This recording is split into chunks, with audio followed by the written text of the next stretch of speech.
মায়েরা আজকে মায়েদের কথা এখানে আসবে। মায়েরা তো আরো এখন ধরতে গেলে মা আমরা আমাদের সম্মান করে, কিন্তু অর্থনৈতিকভাবে সম্মান কিন্তু আমরা পাই না। কেন পাই না?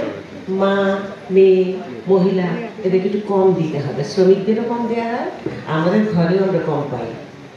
হ্যাঁ, রেয়ার হাজব্যান্ড ওয়াইফের যদি খুব প্রেম থাকে, খুব ভালোবাসা থাকে, যদি বোঝে হাজব্যান্ড ওয়াইফকে, তাহলে সেই সংসারে একটু সুখ থাকে, সেই সংসারে মহিলারা একটু বেশি সম্মানিত হয়।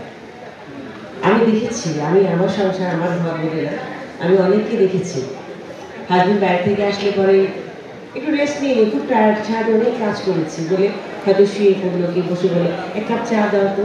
কিন্তু ওয়াইফ যে আসলো, কাজ করে সারাদিন পরে ঘরের কাজগুলো করলো, রান্নাঘরে গেল, কি হলো না হলো, কি করতে হবে, এত কিছু দেখে যে সে যে একটু শ্বাস করার সময়ও পায় না, সেটা খেয়াল করে না। কিন্তু আজকালকার ছেলেপেলেরা মনে হয় ইদানিং হাজব্যান্ড ওয়াইফ যারা ভালোবেসে বিয়ে করছে বা এমনি বিয়ে হচ্ছে, তাদের দেখলাম অনেকে খেয়াল করে। আর আমাদের মেয়েরা আজকাল বলতে শিখেছে, বাহ তুমি শুধু কাজ করছো, আমি করিনি। তাহলে মায়েরা আগে এগুলো বলতেন না। কেন বলতেন না?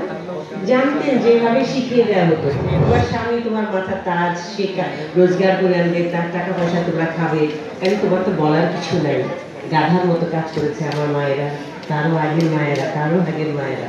কিন্তু আমাদের সময় থেকে মনে হয় আমরা একটু বলতে শিখেছি। যাই হোক, সব কথা শেষ কথা, আমাদের মায়েরা তখনই সম্মানিত হবে যদি তার স্বামী তাকে ভালোবেসে পাশে থেকে তাকে একটু সাহায্য করে।